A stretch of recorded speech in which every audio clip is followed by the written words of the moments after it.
Hey everybody, Black Ninja 797 here, and welcome back to another episode of Left 4 Dead 2 Myth Busting Mondays. And in today's video for the final myth, we're testing to see if whether or not that if we enable the low violence setting when we launch the game, is this a setting that can actually disable the mud smearing effect that is produced by Mudmen? Because in the game file, supposedly, mud is registered in the gore category, meaning that it doesn't actually show up with this setting enabled. If you guys end up enjoying today's video and like the idea of the final myth, please drop a like, comment, subscribe, follow, and all that beautiful stuff.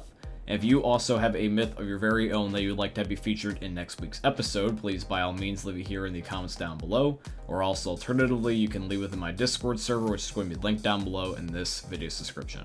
All that being said, guys, let's kick off another episode of Left 4 Dead 2 Myth Busting Mondays. Myth: does the hunting rifle have a secret reload animation?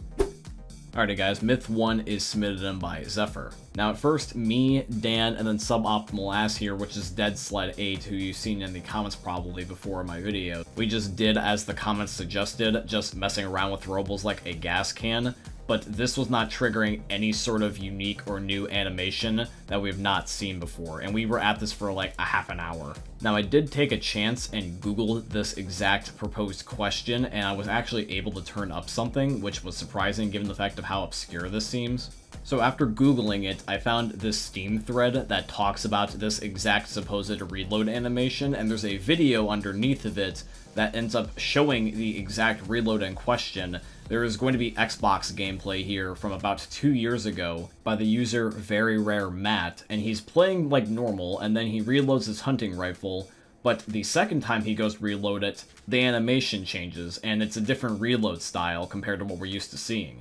Now, I know that the reload animations were slightly tweaked in the last stand, and so since this is Xbox gameplay, it might not match up, but we will try to replicate it, and we're going to try to replicate it based off of this strategy right here in the comments, where we need to end up picking up a throwable item, and then shoving with it, and dropping it, and then the animation will supposedly trigger. Now, even though this sounds extremely freaking simple, this was still for some reason very hard to do, at least it was for me. After a while, Dead Sled and Dan both got the hang of it, but I want to also try this myself, so that way I can see if whether or not that it was something that I was doing wrong, or if whether or not it's just completely down to chance.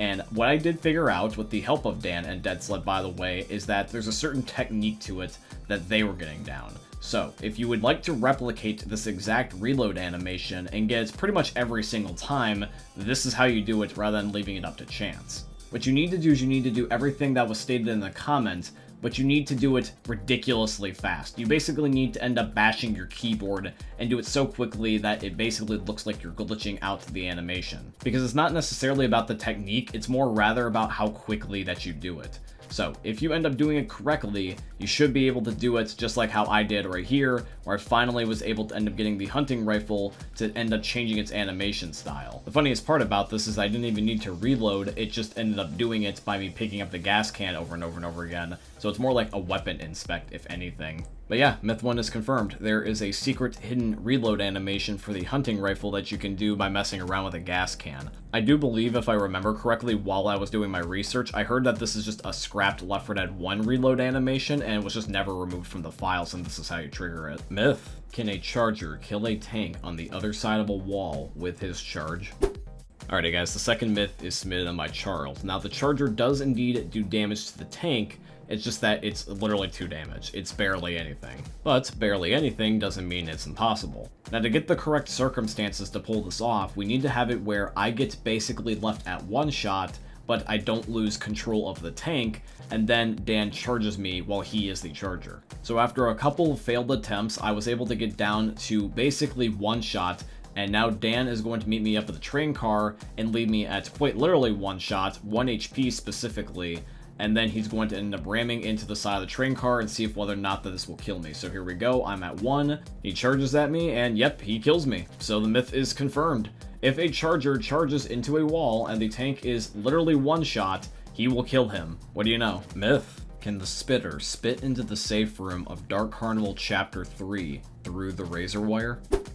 Alrighty guys, the third myth is submitted in by Dead8. He provided a link of what he wanted us to test, and the YouTube short leads to a fellow Left 4 Dead YouTuber called The Scan Man, which if none of you have checked out his YouTube channel, you definitely should because he makes some pretty fun content. Now the spot that we're aiming for is that spot right there, that itty bitty spot where there's a gap in between the roof and the wall. Alright, so these survivors are now inside the safe room. I'm going to walk up the side of this hill, and I'm going to end up shooting my spit. And yep, it definitely lands inside the safe room. Here it is up close. You guys can see that's all over the floor. So myth 3 is also confirmed. You can spit inside of the chapter 3 safe room of Dark Carnival as a spitter. Myth: can you block a smoker's tongue by juggling guns? The fourth myth of today's episode is going to be submitted in by Dr. Zed, aka Dan. Now Dan himself is the one that ended up getting the best POV, where you guys can see that the smoker shot his tongue and his M60 ended up blocking it from being able to grab him. This is something that I was not counting on actually happening. So myth 4 is also confirmed. It's definitely not practical, but it is funny. Myth: does the low violence setting prevent the smearing effect from Mudmen? And the last myth is submitted in by my friend Tyler. So with low violence enabled, let's see if whether or not that Mudmen can still blind us. So I have one spawned in right now. I'm going to piss it off and let's see. And no, it looks like that there's no mud smearing effect whatsoever. He's just hitting me. I'm going to hit another one just to be sure. And yep, neither of them are doing it. They're just bashing me. Now see, to me, this doesn't make any sense because mud is not blood. So I don't know why they're treated the same, but either way, it's still kind of nifty though. So the last myth is confirmed. Mudmen can no longer blind you as long as you have low violence enabled because it's treated the same as gore. Alrighty guys, but that is it here for today's video, and I do truly hope you guys ended up enjoying it. If you did, please consider dropping a like, comment, subscribe, follow, and all the beautiful stuff. If you have a myth of your very own that you'd like to be featured in next week's episode, please by all means leave it here in the comments down below. Or also alternatively, you can leave within my Discord server, which is going to be linked down below in this video's description. As we wrap up the video, guys, I want to mention two quick things. Number one, I have a second YouTube channel now. It is called Black Ninja 797 Extras. And on this channel, I'll be uploading and posting additional content that you would normally not see here on my main channel, such as gameplay, walkthroughs, funny moments with my friends, and Challenge Accepted, which was a series I used to do here on my main channel where I played games you guys requested me to play. If you want to check out the second channel, there is going to be a link down below in this video's description. I also wanted to say thank you and shout out to Epic Games for being my first ever sponsor. I have a supporter creator code with them, and the code is just my name, Black Ninja 797 in all caps. If you guys want to, you can use it in the Fortnite and Epic Games item shops. Anybody that uses my code or has used it before in the past, I tremendously appreciate you. And yeah guys, all that being said, I hope you end up enjoying seeing another YouTube video from the most neat YouTubers are ever going to see. Thanks for watching guys, I love all of you, and peace out. Hey meme lords, Jesus here. And you better have enjoyed that video there by the Eternal God Daddy Ninja. You should probably subscribe too, or the mighty Moab will come for your balls. If you enjoyed the video, you might like it too. And give me the memes. Flash, bang, boom!